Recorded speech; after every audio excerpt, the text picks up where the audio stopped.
Imagine moving into your dream home, only to be terrorized by a power-hungry HOA board member who sees you as an enemy. Fake violation notices, relentless harassment, and then she slaps you in front of the entire neighborhood, thinking she's untouchable. But what she doesn't know, you have proof, and the law is on your side. What happens next? Stay tuned, because this story is about to get wild. The wind howled as a veteran pulled his coat tighter around himself. The cold wasn't just in the air, it was in his bones, a permanent souvenir from his time in service. 7 years had passed since he'd been honorably discharged, but some wounds don't heal with time.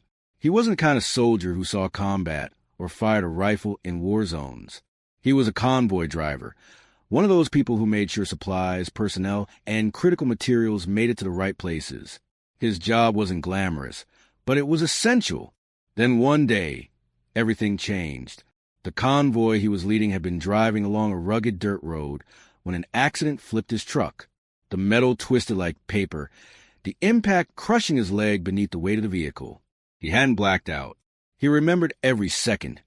The smell of burning rubber, the sting of dirt in his mouth, the searing pain shooting through his body. They pulled him out, but something inside him had changed. His leg would never fully recover. When he finally left the service, civilian life was a war of its own.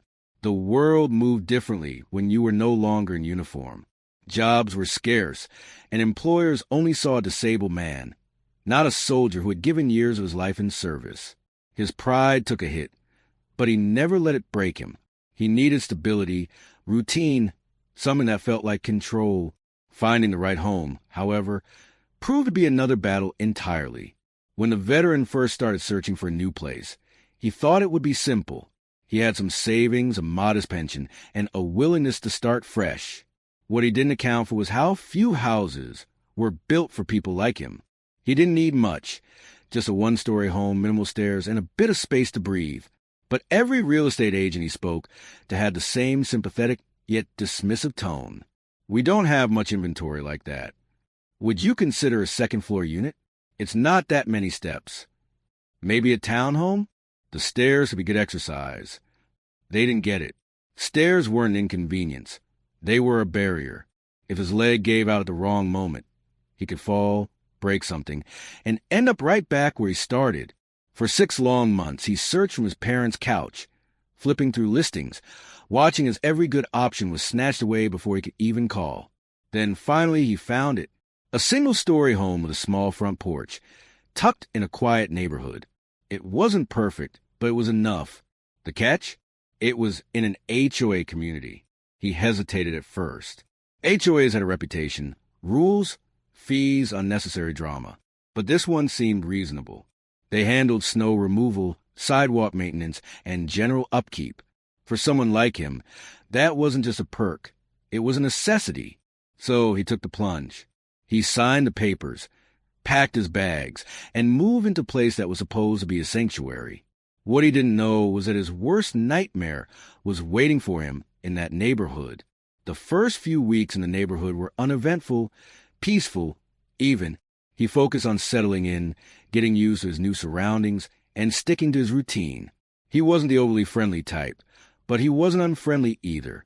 He made sure to wave at the neighbors when he passed by, exchanged polite nods at the mailbox, and gave small smiles to those walking their dogs. Some waved back. Some didn't. It didn't bother him much until he noticed her. Karen. She was always there, always watching. If he was outside, she was outside. If he got in his car, she was at her window. At first, he thought it was a coincidence. Maybe she was just nosy. Maybe she just happened to have the same schedule as him. But as the days passed, it became too frequent to ignore. Whenever he tried to greet her, she would just stare, lips pressed into a thin, disapproving line. She never waved, never acknowledged him, just watched, like he didn't belong there. It wasn't just Karen, either. Some of the other neighbors seemed hesitant around him, almost as if they'd heard something about him. Then came the letters. The first letter arrived 2 weeks after he moved in. It was an official-looking notice, printed on HOA letterhead, placed neatly in his mailbox. At first, he thought it was a welcome letter. Then he read it. Your vehicle is in violation of the neighborhood's noise ordinance. Please ensure it does not exceed acceptable noise levels. He frowned. His car wasn't loud. It was just a standard sedan, nothing modified or obnoxious. More importantly, the HOA rules only restricted noise after 7 p.m. He only drove during the day. He let it slide. Maybe it was a mistake. Then came the second notice. Your American flag is improperly displayed. Please correct this violation immediately. This one made his blood boil. The flag holder had been there when he moved in. What was improper about it? Then the third notice arrived, and this one was the worst. Your request to install a handrail has been denied. Home modifications must comply with neighborhood aesthetic standards. Additionally, we have received complaints that you do not appear to require mobility assistance, and therefore such an installation is unnecessary. His hands tightened around the paper as he read it over and over. They were questioning his disability. That's when he knew someone was targeting him. The veteran wasn't the kind of man to jump to conclusions, but this felt personal. He decided to do what any rational person would do. He went straight to the HOA office. When he showed them the letters, the board members looked confused. "We never sent these," one of them finally said, flipping through the papers. "These aren't in our records," another added. His stomach sank. Someone had stolen official HOA letterhead and was forging notices just to harass him. The question was, who? He didn't have to think long. There was only one person who had been watching him from day one, Karen, and she wasn't done yet, because soon she was going to take things from passive harassment to full-blown confrontation. And this time, she wouldn't just be sending letters. She was going to put her hands on him. The veteran walked out of the HOA office with a deepening sense of unease. The violation notices were fake. Someone had gone out of their way to forge them, to harass him, and he was almost certain he knew who. Karen, as he crossed the street back to his house, his eyes instinctively flicked toward hers. There she was, standing on her porch, arms crossed, watching. It was the way she looked at him. Not like he was a neighbor, not like he was another person living in the community. No, she looked at him like he was an intruder, like he didn't belong. The veteran stared back, unflinching, and then she smirked. That smirk, it made his skin crawl. There was no doubt in his mind now. She had done it. She had written the letters. She had sent the fake notices. But why? What the hell had he done to her? The very next day, another envelope showed up in his mailbox. This time, the letter read, "You have been reported for excessive loitering outside your home. Residents should not linger in driveways or common areas without purpose. Future violations may result in fines." Loitering? He had been standing on his own damn porch. That wasn't even an HOA rule. The veteran felt his temper rise. Enough was enough. He went straight back to the HOA office and dropped the letter onto the desk in front of the board president. "What the hell is this?" he asked, his voice sharp. The president glanced at the letter and sighed. "This wasn't from us." "Of course it wasn't," the veteran muttered, rubbing his temple. The HOA had been utterly useless so far. They admitted the notices weren't real, but they weren't lifting a finger to investigate who was responsible. Fine. If they weren't going to handle it, he would. The veteran installed a security camera on his front porch the same day. If Karen wanted to keep playing games, she was about to get caught. The next battle came when the veteran decided to install a simple handrail on his front steps. It was an elaborate project, just a basic metal rail to help him safely get up and down the steps. His bad leg wasn't getting any better, and he refused to risk a fall. He put in a formal request with the HOA just to be safe, and of course it was denied. "We have reviewed your request and determined that the addition of a handrail does not align with the neighborhood's visual standards," the rejection letter read. That was bullshit. His neighbor 2 doors down had a handrail. Hell, multiple houses in the community did. But his request was the only one being denied.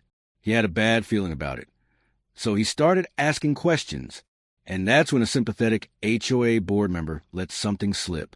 "Honestly, I don't know why it was rejected," she said hesitantly. "There was a lot of pushback from a certain board member." The veteran immediately knew who she meant. Karen. She had influence over the board, and she had used it just to make his life harder. That night, he made up his mind. Screw it. He was installing the damn handrail with or without their approval. The next morning, he got up early, grabbed his toolbox, and got to work. But he didn't even get halfway through before he heard it. "What do you think you're doing?" He looked up, and there she was. Karen stood at the edge of his yard, arms crossed, face twisted in a sneer. The veteran sighed and went back to work. "I'm installing a handrail," he said flatly. Karen scoffed. "You don't need a handrail." The veteran wiped the sweat off his forehead. "I do, actually." She shook her head, stepping closer. "No, you don't look disabled. If you were really disabled, the HOA wouldn't have rejected your request." The veteran's blood ran cold. There it was, the real reason. She wasn't just an annoying neighbor. She wasn't just a busybody. She was the kind of person who thought she got to decide who deserved respect, and who didn't. He clenched his jaw. "You're not a doctor." Karen smirked again. "Neither are you." Then, before he could react, she reached out and grabbed a metal post he had just installed and yanked it out of the ground. The veteran stood frozen for a moment, staring. She had literally torn his handrail out with her bare hands. And the worst part? She was smiling. That's when he knew. This wasn't just some petty harassment anymore. Karen was dangerous. The next morning, the veteran reviewed the security footage from his porch camera. He hadn't expected much. But what he saw, it made his stomach drop. There, clear as day, was Karen creeping onto his porch in the middle of the night. She walked up to his mailbox, slipped an envelope inside, and then scurried back to her house. She was planting the fake HOA notices herself. And that wasn't all. The footage also caught her ripping out his handrail. Proof. Finally, irrefutable proof. The veteran smiled grimly. Karen had just screwed herself over. The veteran didn't waste time. That same day, he went straight to the HOA office with a flash drive of the footage. The moment they saw Karen tamper with his property, their faces went pale. We'll have to investigate this," the HOA president stammered.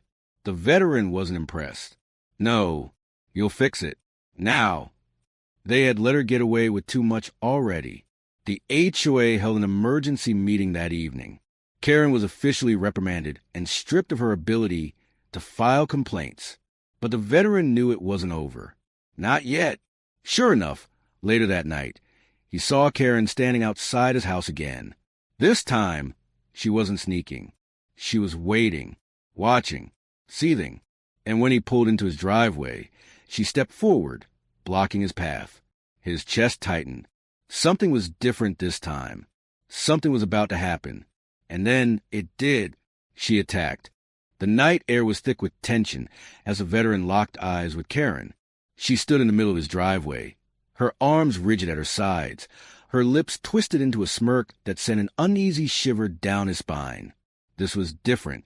All the previous encounters, the forged notices, the petty harassment, even the destruction of his handrail, felt like childish power plays. But this was deliberate. This was a provocation. The veteran took a slow breath. "Calm. Stay calm. Move," he said, voice steady. Karen didn't move. Instead, she tilted her head, her expression almost mocking. "Or what? Are you going to run me over, soldier?" she sneered, emphasizing the last word like an insult. His grip on the steering wheel tightened. That word, soldier, there was something in the way she said it, like he was some kind of monster she needed to get rid of. The veteran turned off the ignition and stepped out of the car. He wasn't about to let her control the situation. The second his foot hit the pavement, Karen's entire posture shifted. She backed up a step, just one, but it was enough for him to see it. She wanted this. She wanted him to lose his temper, to lash out, to give her an excuse to call the cops and play the victim. Not happening. "I'm not playing your game, Karen," he said evenly.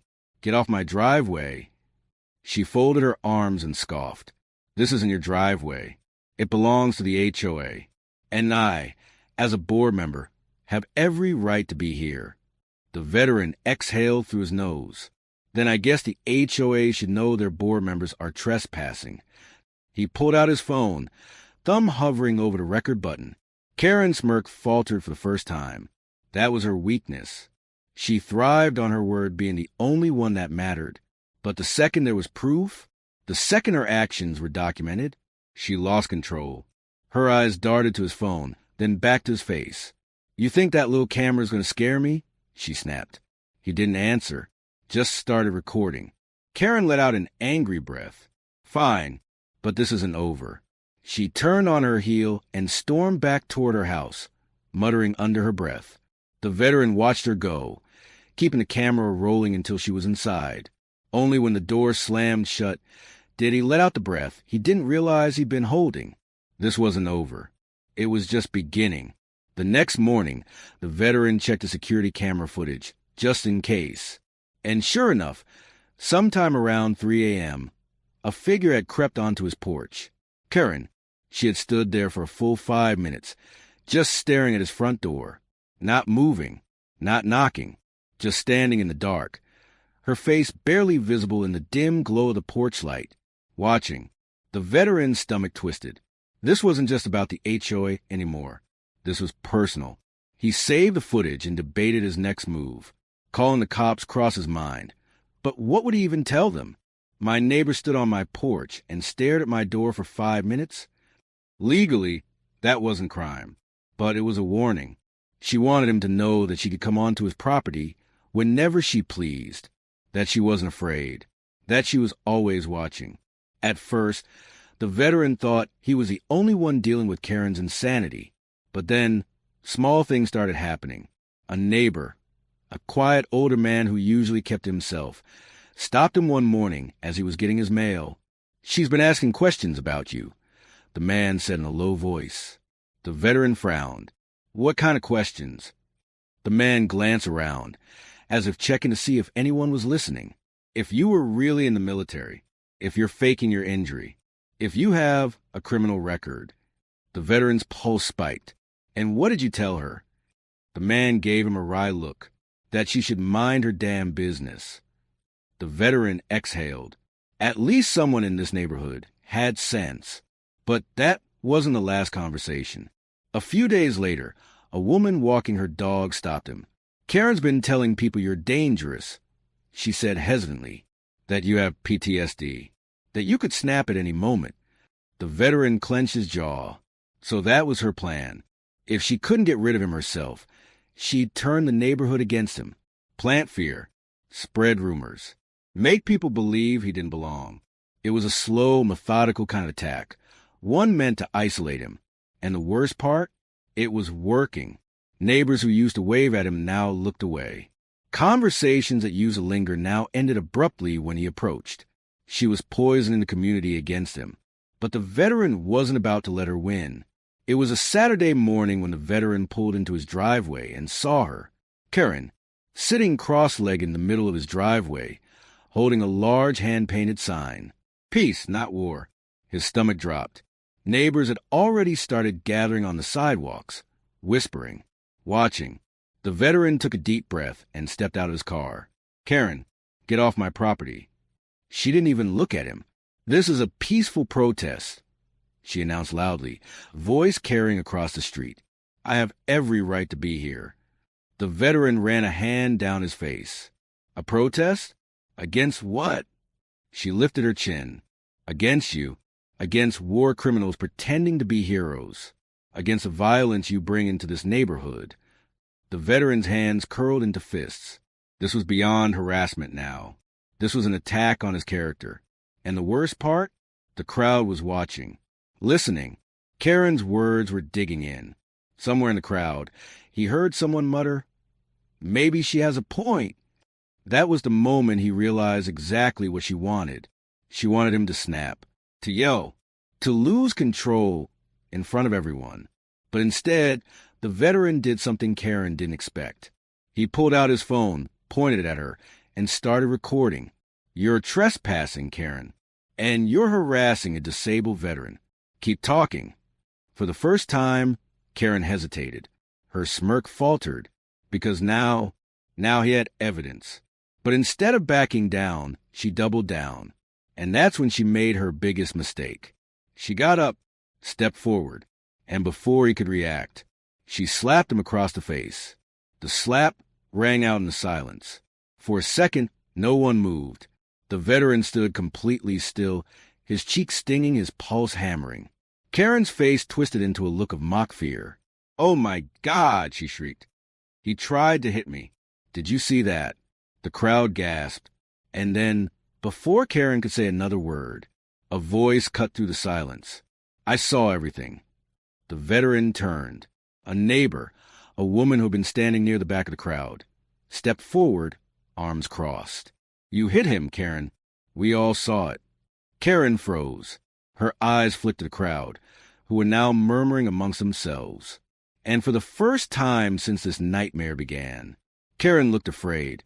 The moment hung in the air, stretched thin like a wire about to snap. The veteran's cheek burned where Karen had slapped him, but the pain was nothing compared to the icy rage settling in his chest. Karen stood before him, breathing heavily, eyes darting between him and the growing crowd. She had lost control. Her outburst wasn't calculated like before. This was desperation.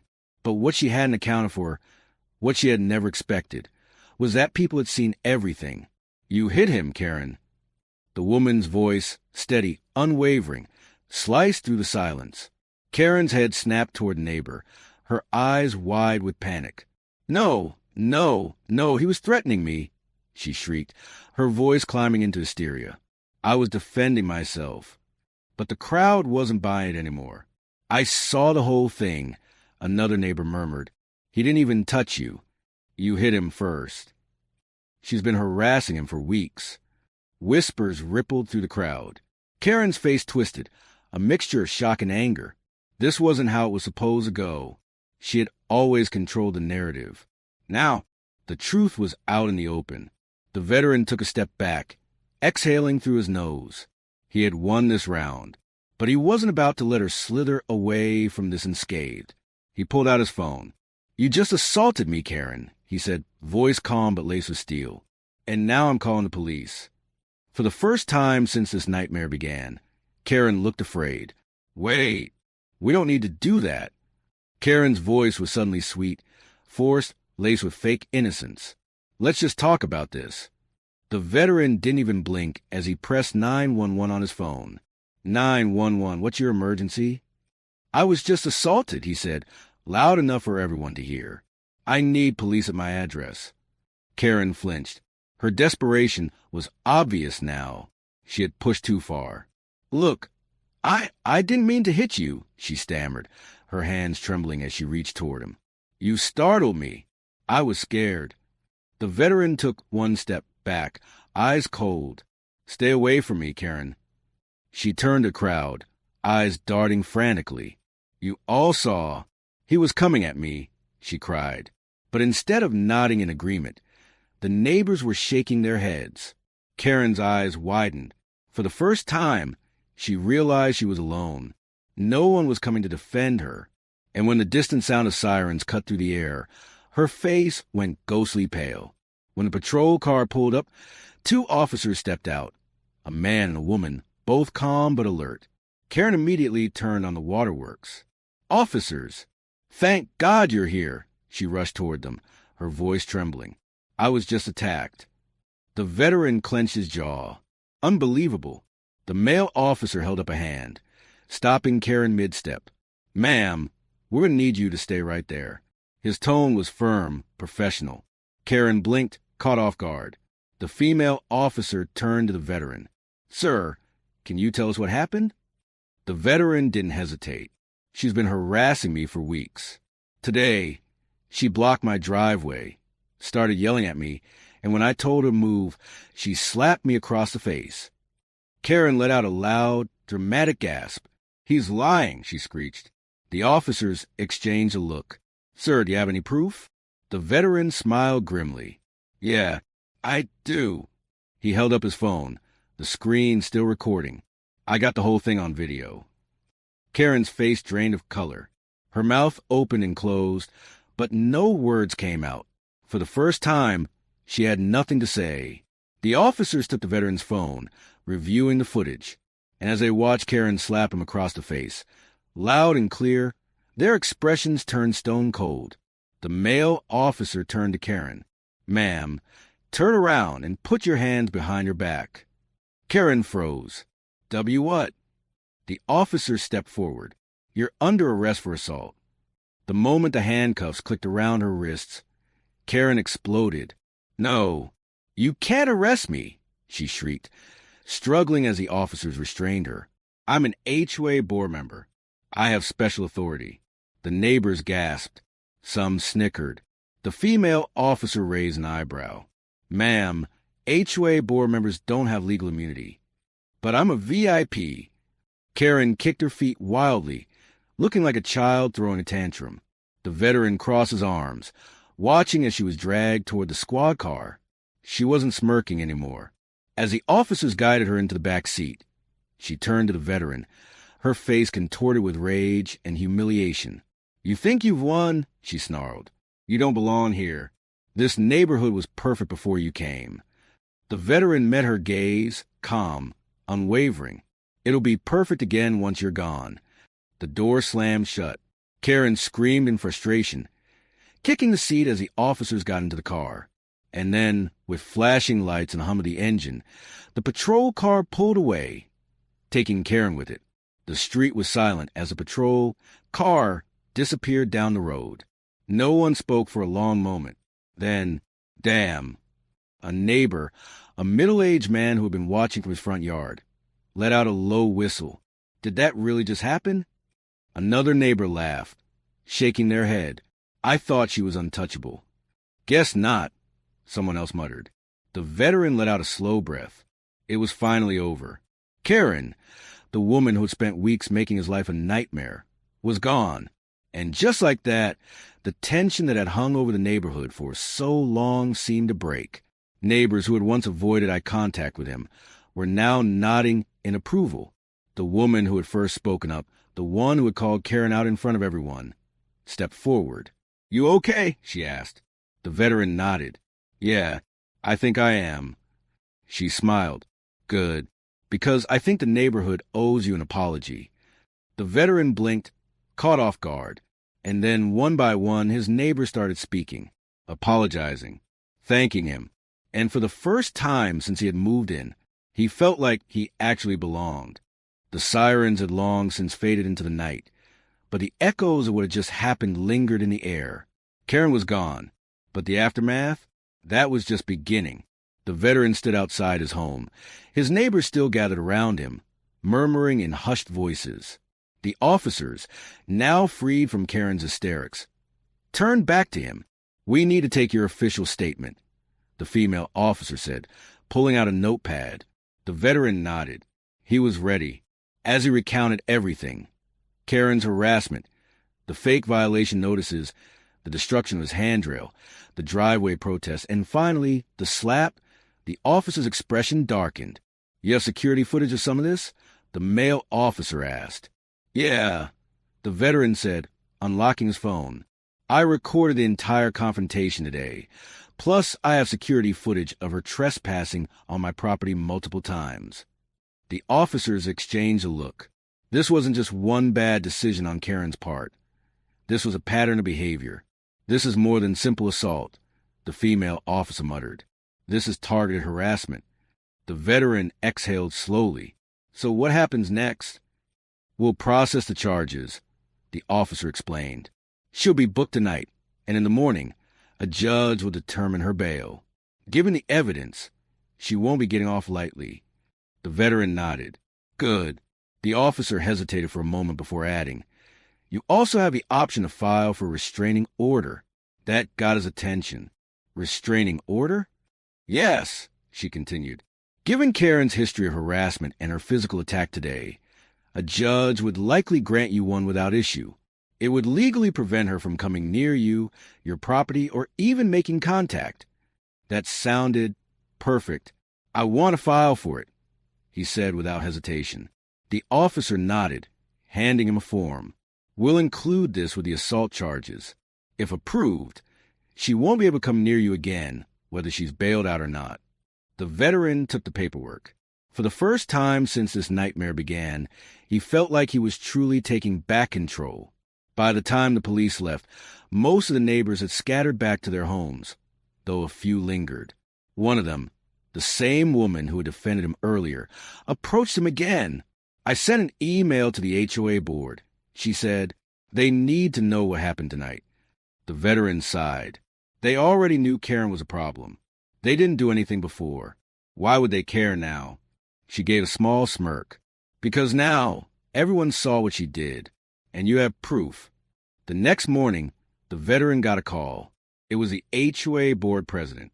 "We need to have a meeting," the man said, voice strained, "regarding last night's incident." Oh, now they wanted to talk. An hour later, he was sitting in the HOA's office, facing the board members. The president cleared his throat, looking uncomfortable. We weren't aware that Karen's behavior had escalated this far," he started. "If we had known—" "Stop." The veteran's voice was calm, but firm. "You knew. I came to you about the fake violation notices. I told you she was harassing me, and you did nothing." A heavy silence fell over the room. The president swallowed. "We made a mistake." "No, they had allowed this to happen. You let her abuse her position," the veteran said. "She used her authority to target me, and you let her get away with it." The president shifted uncomfortably. "Well, I suppose there's only one thing we can do now." He took a deep breath. Effective immediately, Karen is removed from the HOA board. The veteran felt a rush of satisfaction.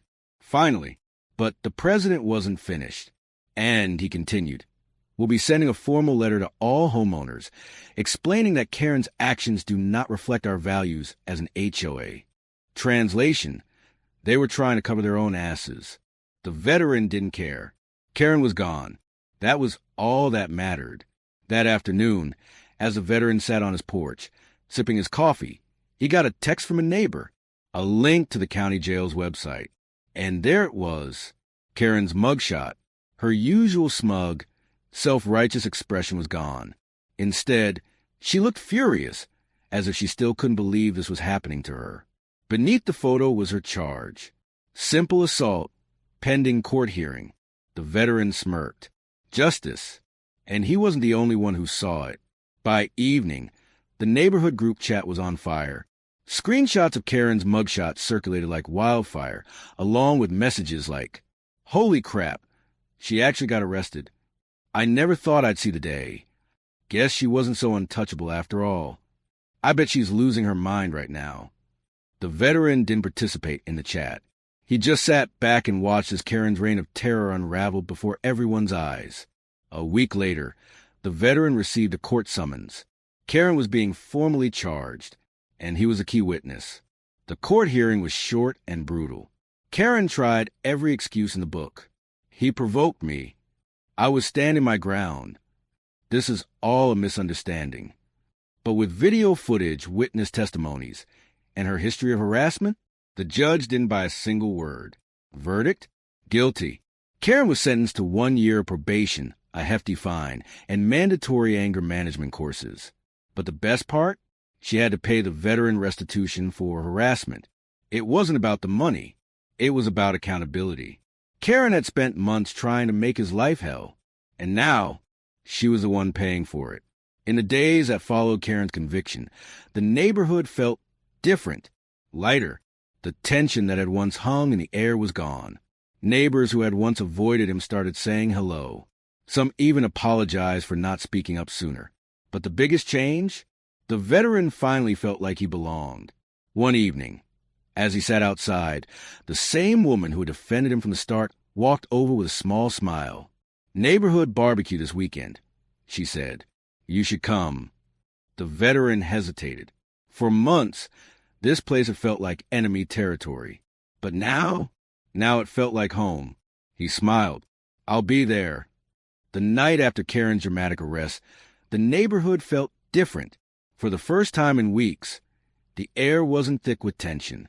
There were no lingering stares, no whispers behind closed doors. It was as if a storm had finally passed. The veteran sat on his porch, the cool night breeze brushing against his skin. His cheek still stung from Karen's slap, but the pain was nothing compared to the weight that had been lifted off his shoulders. Then his phone buzzed. An unknown number. He hesitated before answering. "Hello? Mr. Veteran's last name?" A stern voice asked. "This is Lisa Reynolds, the president of the HOA. I believe we need to have a conversation." He sat up straighter. "About what?" Lisa exhaled, her tone laced with exhaustion. "About Karen, and about the mess she's left behind." The following afternoon, the veteran found himself standing in front of the HOA board, a small group of 6 individuals sitting at a long table in their meeting hall. The air was heavy, the tension palpable. Lisa Reynolds, the HOA president, folded her hands together. "First of all, I want to apologize," she said, meeting his gaze. "We failed you and the community." The veteran raised an eyebrow. "An apology? That was unexpected." "Karen has been a board member for years," Lisa continued, rubbing her temples. "And honestly, we never questioned her methods. But after her arrest, we did some digging." She slid a thick folder across the table toward him. "What we found was alarming." The veteran opened it, his eyes widening. Inside were copies of HOA documents, but something was off. Some of them had his name on violation, notices he had never seen before. Others had been falsified to look like official policies, including the rejection of his handrail request. "Karen was forging documents?" he asked, stunned. Lisa nodded grimly. "Not just for you. For years, she's been using her position to target people she didn't like." She sighed. "We don't know how many fake fines she handed out, how many lies she spread. But we do know one thing. She was obsessed with controlling this community." The veteran let out a slow breath. "And what are you going to do about it?" Lisa exchanged glances with the other board members before giving him a firm nod. "We're going to make things right." 2 weeks after Karen's arrest, the veteran received another phone call, this time from the police department. "We wanted to update you on Karen's case," the officer on the line said. The veteran leaned against his counter, arms crossed. "Let me guess. She pleaded not guilty?" There was a chuckle on the other end. "Oh," she tried, but with the video evidence and multiple witness statements. Her lawyer advised her to take a plea deal. "What kind of deal?" 1 year in county jail, plus court-ordered anger management. And the officer hesitated. "A restraining order. She's legally prohibited from coming near you or your property when she gets out." The veteran let out a low whistle. 1 year behind bars. That was more than he expected. And her position on HOA? Gone, the officer confirmed. The board officially removed her. She has no authority in the community anymore. The veteran exhaled deeply, his chest feeling lighter than it had in months. Good. News of Karen's downfall spread like wildfire. The same neighbors who once avoided the veteran were now approaching him, some with apologies, others simply expressing relief. One morning, as he was heading to his car, a man in his 60s stopped him. "I was wrong about you," the man said gruffly. The veteran tilted his head. "Oh." The man scratched the back of his neck. "Karen told me you were a fraud," he admitted, shame coloring his voice. "That you weren't really a veteran. That you were scamming disability benefits." The veteran stared at him for a long moment. "And now?" The man sighed. "Now I know the only fraud was her." The veteran nodded. He didn't need an apology. He just needed the truth to be known. Over the next few weeks, it became clear that Karen had burned every bridge she had built in this neighborhood. No one spoke her name with sympathy. No one defended her. And when her house went up for sale, no one was surprised.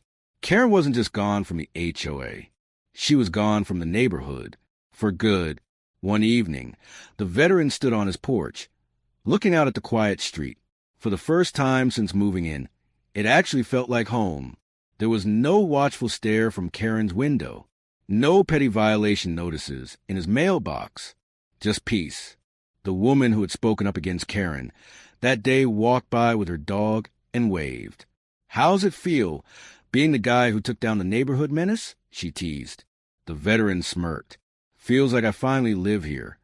She grinned. "Well, Welcome to the neighborhood, for real this time. And with that, the veteran finally knew he had won, not just against Karen, not just against the HOA's corruption, but against the idea that he didn't belong. And that was the biggest victory of all.